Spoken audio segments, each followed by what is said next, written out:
For 30 years, I've been warning people in my books and in every other way I can that this world is controlled by a cult. It's a cult that has no borders. It operates in all the, at least major countries, and in fact, all the countries in the end, and particularly in those countries that dictate the direction of the world. So the cult will be at the core of the system in China. It will be at the core of the system in America, etc., etc., etc. And so what have I said in this 30 years that this cult wants?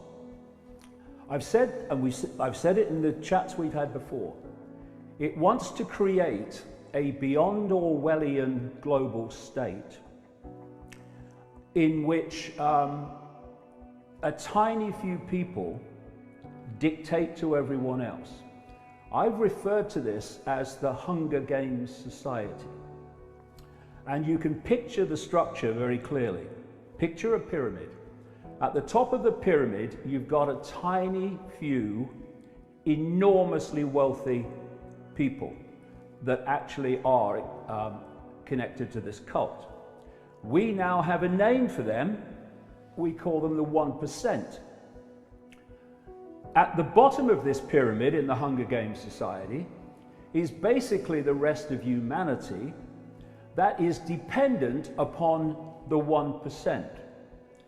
And in between the two is a vicious, merciless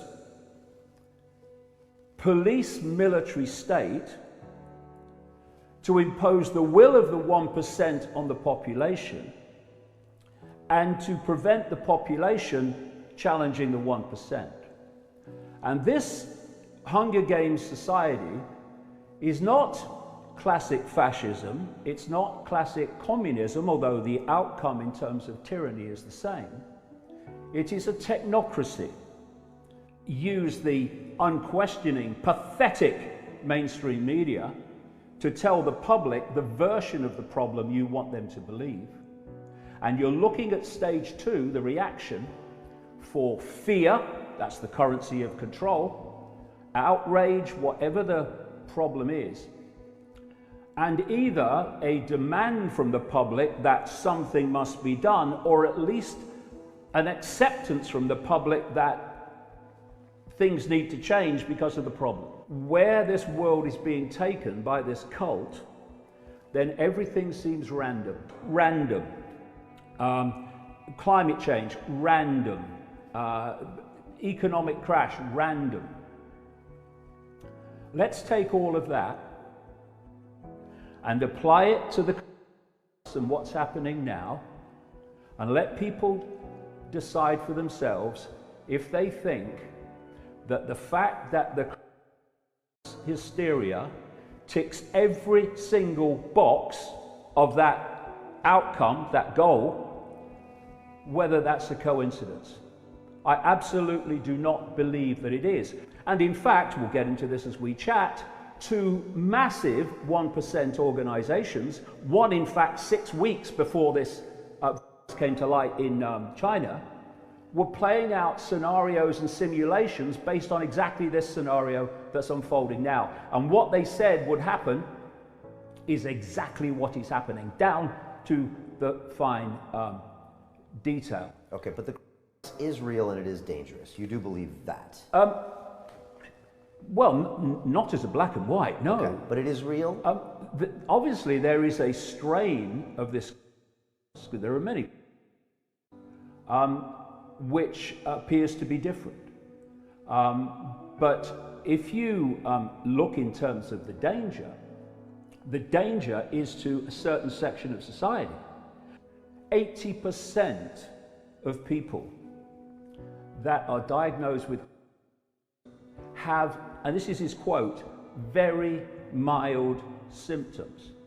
The ones that are in danger, and by the way, in danger from any, including the classic flu, are those that have compromised immune systems.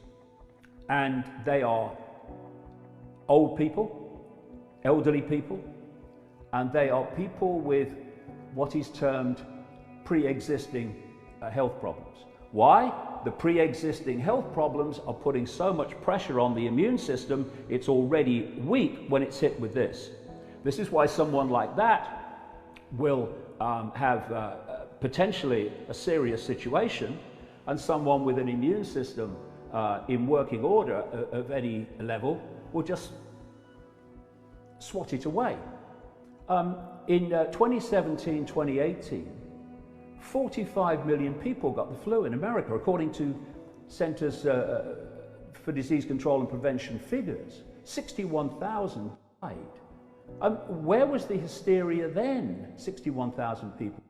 Well, they say that this is more dangerous and more contagious, and what's potentially going to kill more people. Because well, otherwise, that's a good question, David. Everyone's like, well, how come people aren't worried about this when the flu from 18,000, this is only 8,000? The point is, though, this is the point, that according to officialdom, 80% of people who get the diagnosed, not necessarily all got it, have very mild symptoms. The vast majority of the rest have what they call moderate symptoms, and that leaves some with compromised and weakened immune systems who get the serious end of it. And they get the serious end of the flu as well, and other. And so this hysteria gives the excuse to do what they're doing, and the outcome and the consequences of what they're doing is to dismantle the world economic system. What this hysteria is creating is a situation unfolding by the hour worldwide that is destroying small business, family business, even medium-sized business, some even relatively big businesses too. It's destroying them. The big legacy of what is happening now will not be to do with health long term, it will be economic. What happens to those people whose businesses collapse? What happens to all those people who were working for those businesses? For bars, for hotels, for all these businesses that have been targeted, don't go there, shut down. What happens to them? They fall into the bottom of the Hunger Games society. And as this came out of China, of all the countries in all the world, Iran got its smack worse than anyone before it started to appear in Italy. So not only did Iran have this, what again seems a stronger strain of it, but it was killing the people within the regime at a very early stage. And you know, that's a coincidence. How many coincidences do you want? Bill Gates, the guy that wants to vaccinate the frickin' world, and by the way, is funding the electronic tracking of people so that the authorities know if they've been vaccinated or not, through an organization he funds called Gavi. And they ran this simulation called Event 201, in which they inserted, you know, scenario or simulated news reports. And if you watch them, you can see it on the internet. It's just like the news reports we're seeing in the media. And another possibility is that that World Military Games was a wonderful front to release some kind of in that same area. So all these things are something that have to be explored and put into the mix, because what happens if you only believe the official version of everything is the official solution for the problem you believe in is going to take us further and further down the road to a society that would make George Orwell wince.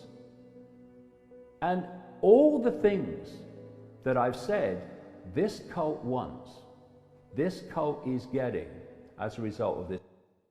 If they carried on and allowed that to happen, the world economic system would not be demolished. And the idea is to demolish it so you can replace it. Problem, reaction, solution.